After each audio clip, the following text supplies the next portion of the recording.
Alright, good evening and welcome to Gladly Strutting, where we talk about shoes and pre-loved luxury and fashion, which means a lot of pre-loved shoes. Today is a shoe review, and it is going to be a shoe review of one of my worst purchases of 2022. Yeah, that's not a great start, is it? Yes, so we're going to be reviewing the Giuseppe Zanotti heel. I don't know what it's called. I've got the box over here. Don't know what it's called, but let's see how we go. So yes, I have titled it one of my worst shoes or one of my worst shoe purchases of 2023 22. Sorry, I'm already getting ahead of myself. But yeah, let's go systematically and then we'll get to the reasons why this wasn't such a great idea. So bought this shoe from the Real in its original box I've just shown you. I've put it here in case you see me still referencing that. And they were actually a little bit pricey. I think they were 300 and something like that. And the reason I bought them was that this was a classic shoe. It's the silhouette I've seen for years and years, and the little suede bow tie. And I know that it's a sturdy shoe, so I've gone, okay, it's gonna be classic, it's gonna be amazing, it's gonna be one of those like conversation pieces. And I'm always looking for something really cool, either really sleek and pretty, or really unique. I'll pull up. I don't know why I put it up like that. Yeah, this also is a bit on the sleek side, but really unique shoes, or really sleek. Okay, neither one of those is sleek. That's unique.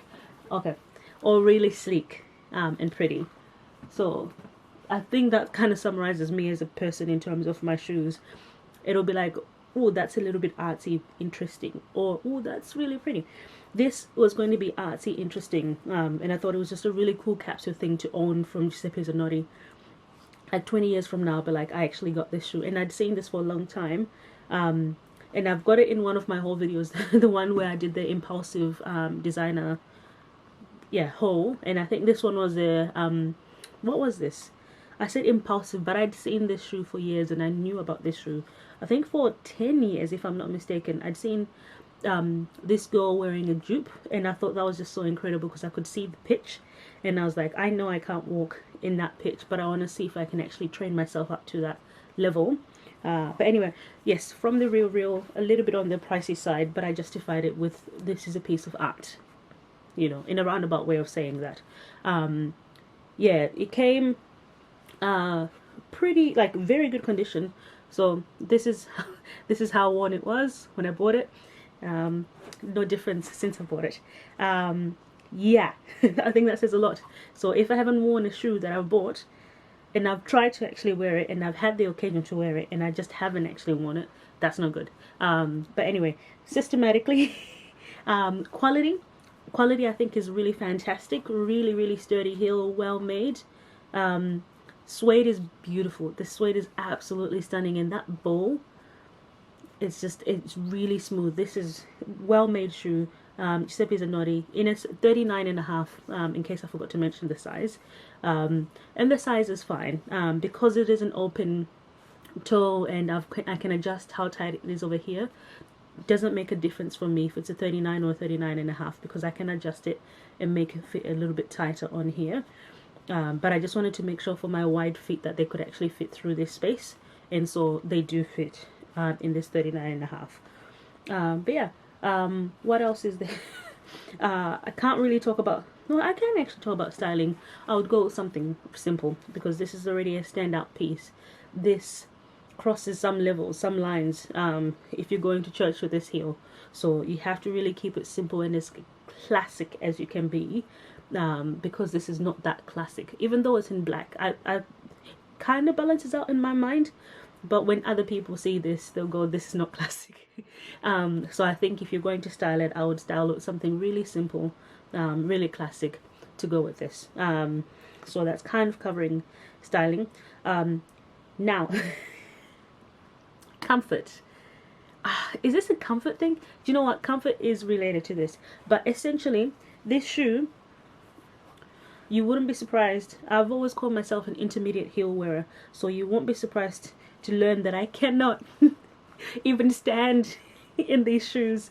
In the try on, I think I'll show you somewhere, my feet are like shaking, and every time I take a step, the heel is sturdy, like this is very sturdy, but just being on this extreme pitch, you see how that is?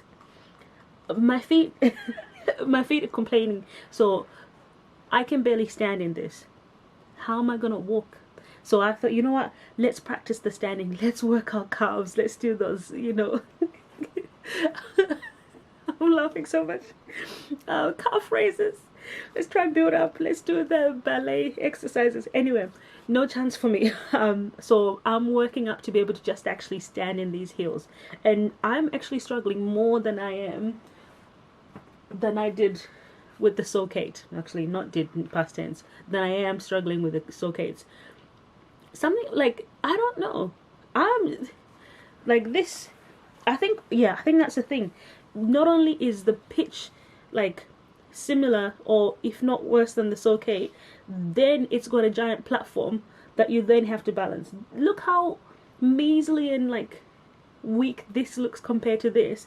And this is like one of the toughest shoes in the world to try and master the walk, and I have not mastered it, but I sure can stand in this shoe, whereas I can't stand in this one. So that's how well we're going, and that's why this shoe is in the worst purchases of 2022, because girl, you can't stand in this shoe. What were you thinking? It is going to be an art display on the wall, or I don't know if I've ever said this, but I usually do a trick. If I'm gonna wear a really high heel that I know, you know, my feet will be like, oh, what are we doing today? I usually wear something higher, and then my feet get used to that. So then by the time I go into the ones I'm actually meant to wear, it'll feel so comfortable. Like, oh, what a relief, we're in flats, even though we're not. So it's kind of a placebo kind of, is it a placebo? Anyway, it's just trying to fool my feet and my body and how I'm feeling to go from, well, it could be worse. And it was worse. So now we're, you know, lowering it down to where we can be comfortable. I've definitely used these as that initial shoe, the higher shoe, the more uncomfortable shoe to wear before. I guess they have been worn inside the house before going to an event with other shoes. But yeah, so if that's the only way that they're getting to be like, you're not so bad to other shoes, this is not so good for this shoe. If that makes sense. This is just, yeah, this, I can't stand in this. The pitch is so high. We'll keep practicing. Like, I've got at least ankle security. My foot is really in, so you know, should be right. So I just need to be able to practice just to stand, fix my weight shift, my balance, and get comfortable. And then I think once I get that, hopefully we can start taking steps. We'll see how we go. But yeah, not going well. I didn't even actually rate it for quality, for comfort, sorry. Quality is 5 out of 5, right? For comfort, you know, it doesn't pinch the toes, it doesn't actually like physically, well, like restrict my feet. It just puts my feet in that position. So I think that straight away, that's minus 5 points, right? So we're on a 5 out of 5. Will I leave it at 5 out of 5? Because I think we still gotta deduct some points somewhere else for the pitch. Look, let's deduct a couple other points. So let's go with 4 out of 10, right? So we've taken 5 points and we've taken an extra point because it just didn't cut it right. 4 out of 10 comfort. I need to learn how to stand in these shoes to be able to walk in them. I need to be able to shift my weight in this shoe because there's not much space on here. Not much space. So we'll see how we go. But definitely one of the worst shoe purchases that I made in 2022. I thought maybe there was a practical element of this shoe. No, there's just an art display element. And I don't necessarily want my shoes just to be art display. Yes, they are displayed, but I wear them, or try to wear them. You know, it's okay. We're kind of yeah, so I display them, but I also use them. Otherwise, I would be collecting other art, right? Yeah, so didn't quite work out with these. But there we go. We've actually had a shoe review of a shoe that didn't work out, that is not going well. So in terms of recommendations for this one, I don't recommend. Unless you're looking for that shoe that you wear before you go to an event, so you feel really uncomfortable and then you wear your comfortable option and feel great for the rest of the night. No one else does that. That sounds really strange actually when I say it out loud. It's just too much thought, but I do that sometimes. But I don't encourage you to buy a $300 shoe for that purpose. You know what I mean?